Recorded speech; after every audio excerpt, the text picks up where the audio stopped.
from ABC News Radio, KMET 1490 in Southern California. This is BizNinja Entrepreneur Radio with your host, Tyler Jorgensen. Welcome out to BizNinja Entrepreneur Radio. I am your host, Tyler Jorgensen, and today we have LaToya Russell, who is the founder of quittingcorporate.com. She's got a few other really neat businesses, and she's been an entrepreneur that I've been connected to for some time now. But I'm really excited to talk with LaToya about what it means to quit corporate, what it means to be able to work virtually, who it's limited to, who it's an opportunity for, and the dark underbelly of what actually happens when people say they're working remotely. So welcome out to the show, LaToya. Thank you so much for having me, Tyler. Let's go. My first question right off the bat. When did you first realize that you were an entrepreneur? I think that was something that was rooted in me from a very young age. And before I recognized that it was entrepreneurship, I probably thought it was just like what people refer to as a hustler.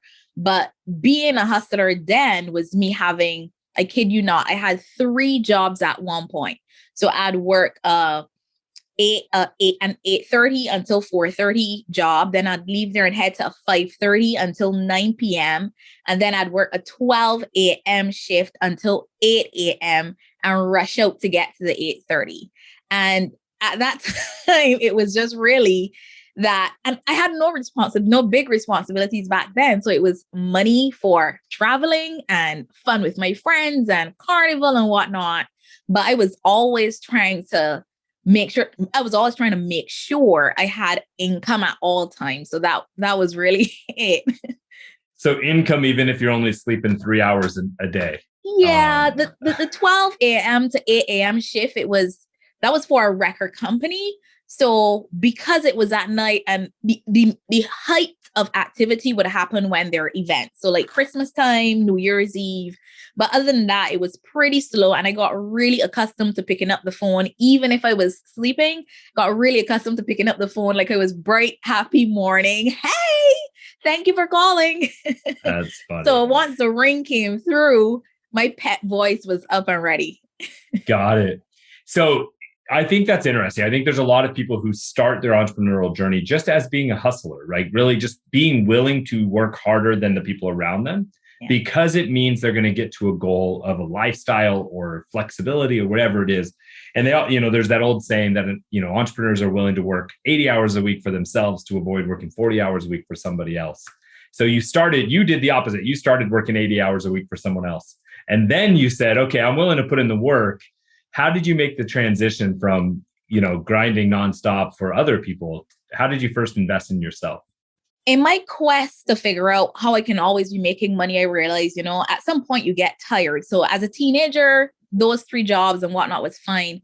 But once I started to actually continue studying and looking at other things and relationships and whatnot got serious, it was, well, nobody's going to want to put up with you in this because if you're working all the time and all that. So for me, it was, how can I make money online? I was always an online gal. So then I ended up all the way down the Google rabbit hole trying to figure out how can I make money online? So I could cut down the time I was spending running around from job to job. And then I discovered the online world, making money. I actually started by teaching Japanese English, believe it or not. And then I went further down the rabbit hole and I discovered, wow, I could be a virtual assistant. Then I got a client. So I was teaching the Japanese as well as being a VA. And then long story short, after a while, I got pregnant. After my daughter was born, the money that came in from teaching the Japanese and the Chinese was really once I was doing video calls with them, that was the bulk of the money. If I was just reviewing their work, then it was less. So for me, I needed to be on video sometimes with them, or at least be able to record a video and send them back. And one of the requirements was that the background had to be quiet. Otherwise, you couldn't work for the company anymore. And I couldn't risk having my daughter start to cry in the background when I'm dealing with a student. So then it was like, this is not going to work. And I went into being a VA. So that was kind of the start of it, how to make money online, all the way down the rabbit hole, did some farks and whatnot in between there. So I did a ton of things. And now here we are, quitting corporate. And here you are. Yeah. So, so you made the move of, again, just willing to work really hard, then willing to do stuff on your own, and then becoming a VA. And that's the beginning of like being self-employed, right? So, that is but you do a lot more. First of all, your journey is a lot more than just being self-employed. You've built a really neat business. And so I want to do two things. I want to talk a little bit about the business you've built to help other people become virtual assistants or quit corporate, but then also how you're running that as a company to where it's growing bigger than just what LaToya can do, because you're no longer just self-employed, you're a business owner, right? So there's two steps to this process, right? So let's first talk a little bit about how you're helping other people quit corporate. What is a VA? What is a virtual assistant? Who needs one? Who should be one? A virtual assistant is technically an administrative assistant online. I shouldn't use the word administration because I don't want to limit it. So let's talk about being an online service provider. And as an online service provider, virtual assistant is the broad term that people will use. So if someone wants you to manage social media, they want you to manage your inbox, or they want an assistant for something else, they'd say they need a virtual assistant. But technically, it's an online service provider, and this person will offer remote services to business owners. They don't have to head into the office. These services can range from copywriting, podcast management, automation, marketing, funnel building, graphic design, you name it. There is someone there to do it.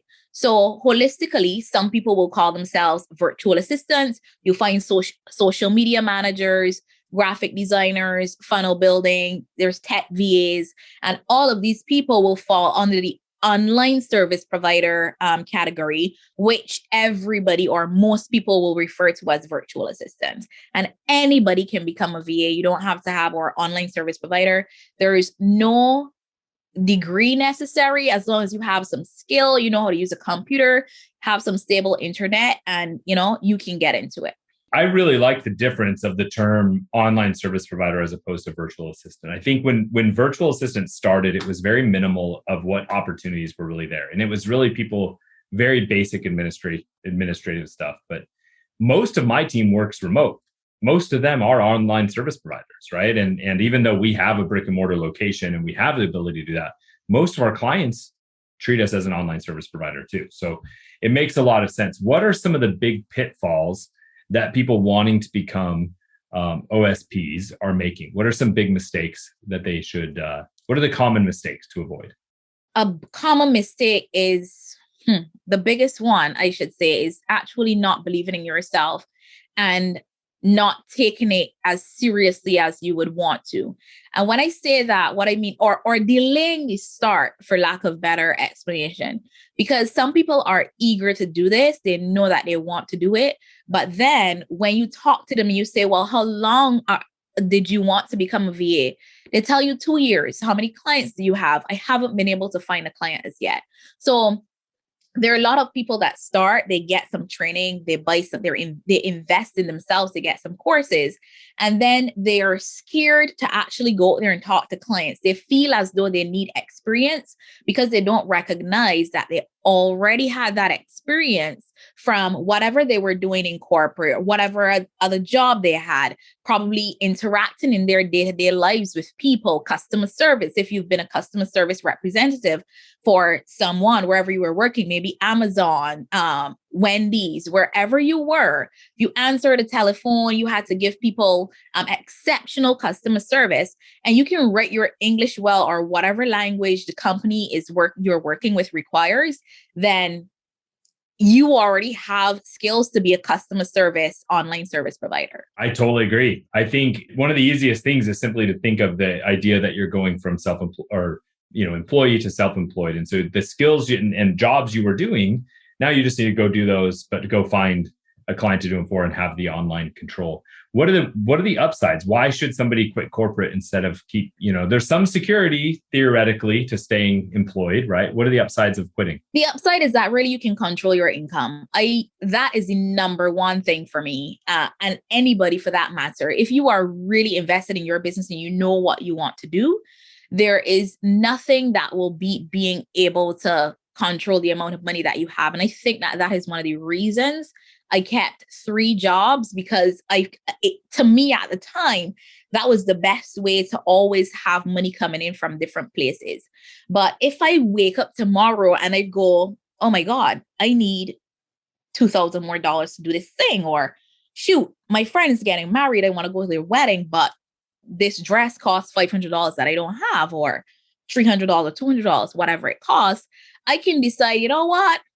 I either need to go and find a client to do an automation consulting service with, or I need to go and sell 2 or 3 spots in my course.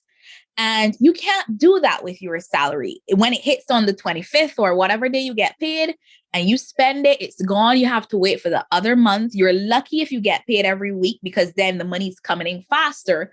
But if you are monthly, it's like the drag from one month to the next is a big drag.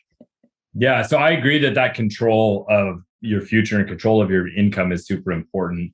As you made that transition from being an online service provider to now helping other people become an online service provider, and really you made that switch from now being self-employed to also having a business that helps other people do this. What was a major challenge that you faced, and how did you overcome the transition from self-employed to business owner?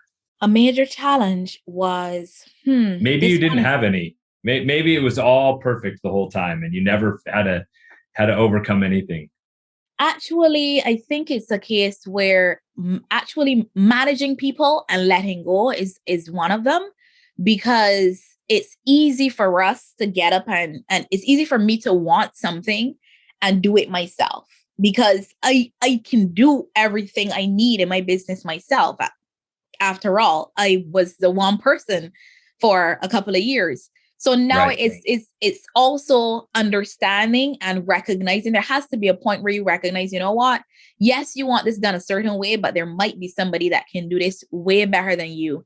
And also empowering people. And I think a lot of that empowering and came to me when I recognized how my students felt when they actually got their first client. I actually have people who post in my Facebook group and whatnot to say, I quit my job and I have X amount of clients, and it makes me feel really good.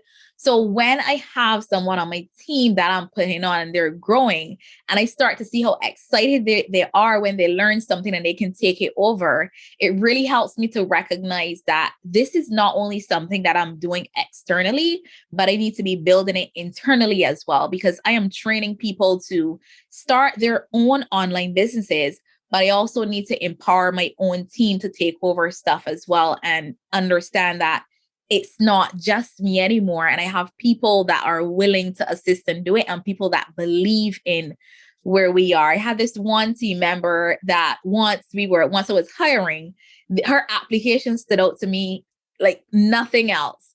In it, she just mentioned, oh my God, I would love to be able to work with you. I've seen all of your information all across the internet, and you're like a celebrity in my eyes. And even though I didn't know her name, I was telling the rest of my team members, get me on the phone with the person that called me a celebrity. There's a lot of power in having people on your team that actually believe in you, right? It's important. I think one of the things that I'm noticing in your information, in your courses, the things that you put out there, is if you're going to shift from corporate to being self-employed, you now have to provide the structure that the company used to provide, right? So like if you're here in the US and you are an employee at Starbucks and you're going to go start a coffee company, one of the things Starbucks is really good at is having, systems and SOPs and trainings and there's steps for everything. And so if you try to start a coffee company and don't have those things, because now it's all weighing on you, you can really feel lost.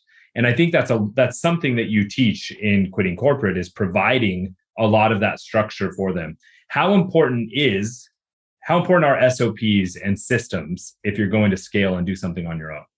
They're very, very important. And I have this word that I like to use where I call it an autocation. And one of the definitions for that for me is automate your business so that you can go on vacation, or have automation set up so that you can save more money, so that you can spend it on a vacation, right?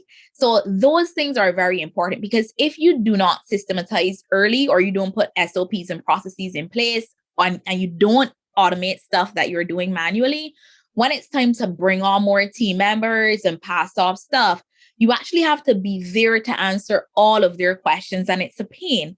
So I actually trained myself throughout the years, and now I also train my team members. When somebody asks you a question, if we don't have the answer documented, then we need to record it, because we're not doing it twice.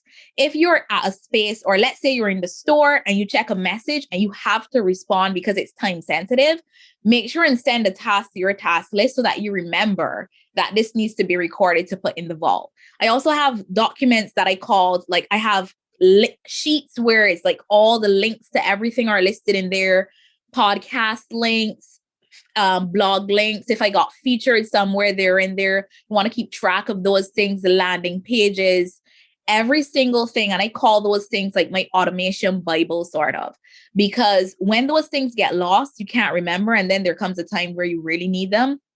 But for those procedures, it's a pain as well. For if you get up tomorrow and you said, I need to go on vacation, or let's say we're going to that wedding I just talked about, I have to be at the wedding in my phone. I can't enjoy the moment because I need to answer somebody that can't get something done to keep the business running. So recording is really vital and important. So it's an important part in whatever you do.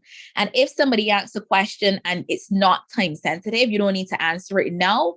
I always tell people I will get back to you when I get to my desk, or add it to the task list, whatever project management tool we're doing, add it there. And they know to go and make it a note to say, record process 4, because once I reply, it's coming as a recording. It's coming as a recording, and then somebody's going to take that recording and put it in a doc, because I need to make sure I capture the people who like video and the people who like text. Everybody doesn't like to read, and everybody doesn't like video.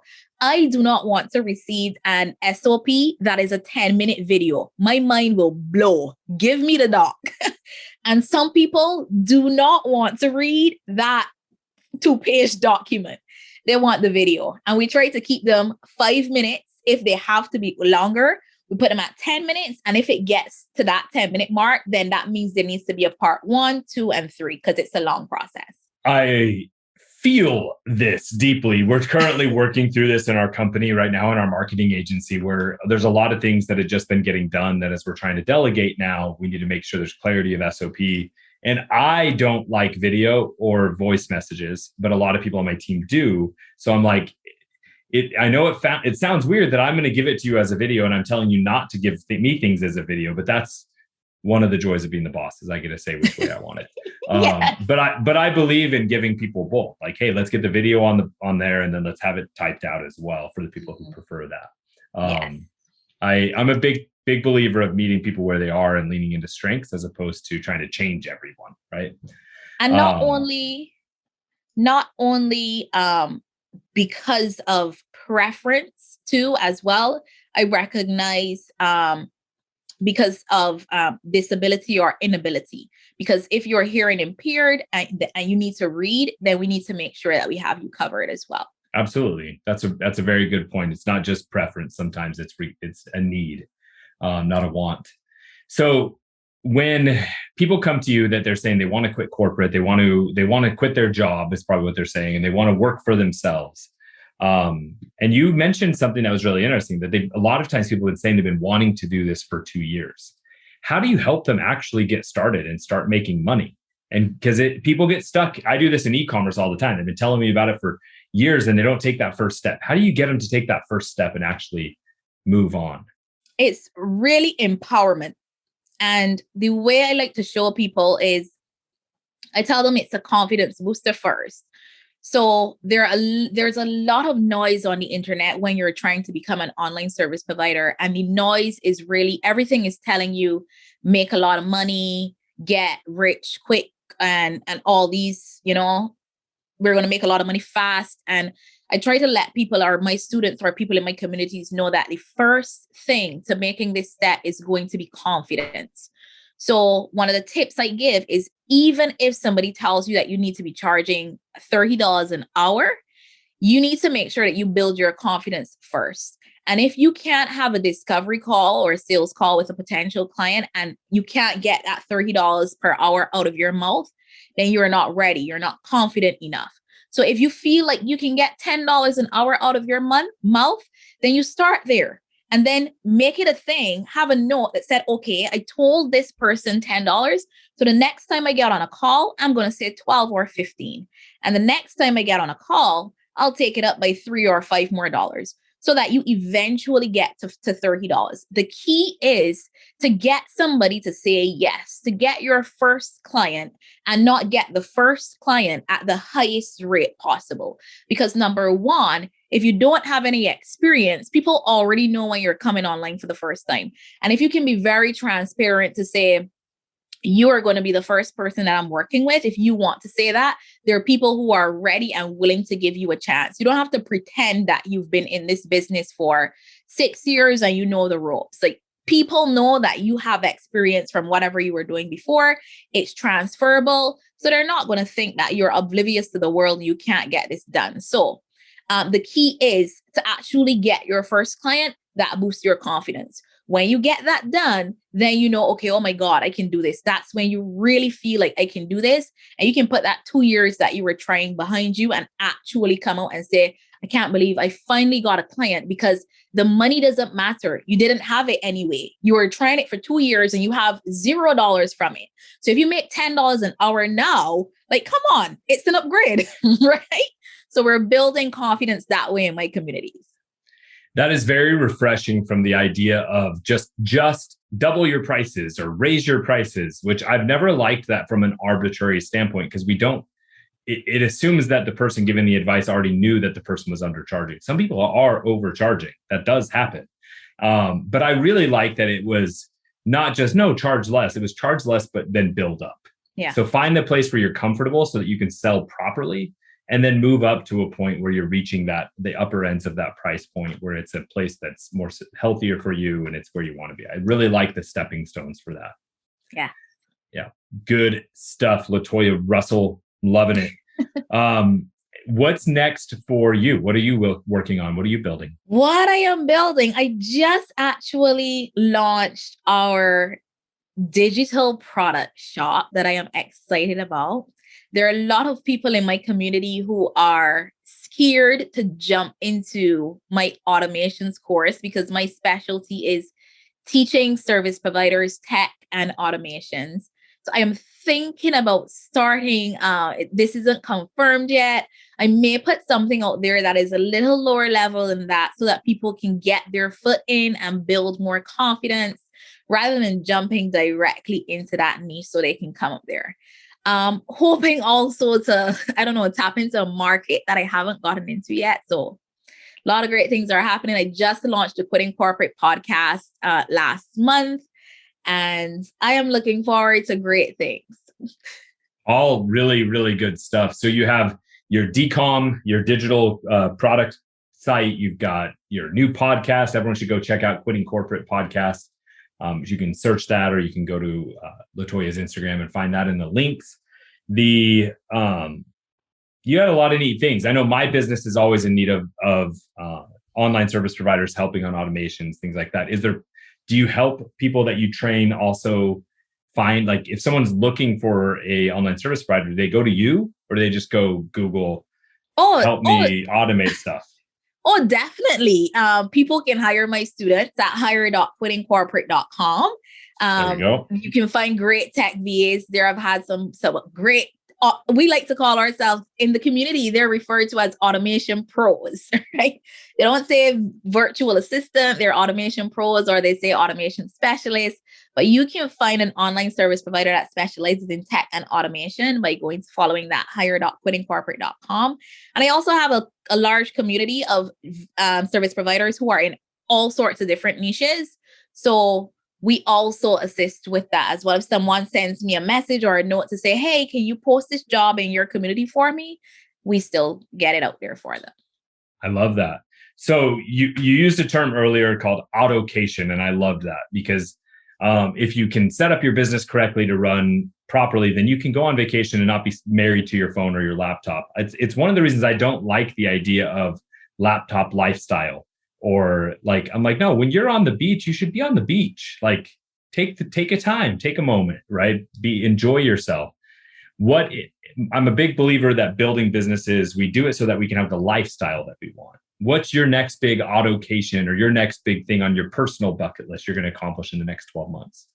In the next 12 months, I want to build a massive local store.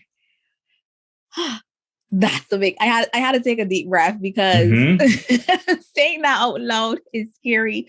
I also just set up a Shopify store for my local community and to sell some items actually on island here, and growing that is one of the things that is in my plan. So I don't only run my online business and leave things there. I actually take the funds from that business and invest it in other things so that there's not one stream of income, because I wasn't going to work 3 jobs for some entrepreneur or people I don't even know who they are or who runs the business and not have multiple things for myself. So there's always something different happening, not only online, but actually in person, on the ground, brick and mortar as well. I think that's really smart. And it's great that you're building things locally there in Barbados too. So you're, finding a way to support your local community while still supporting LaToya, right? You got to take care of you. You don't take care of you, you can't take care of anybody else. No one. Awesome. Is there anything that the community needs to know about you before we wrap up? Oh, I'm just so awesome.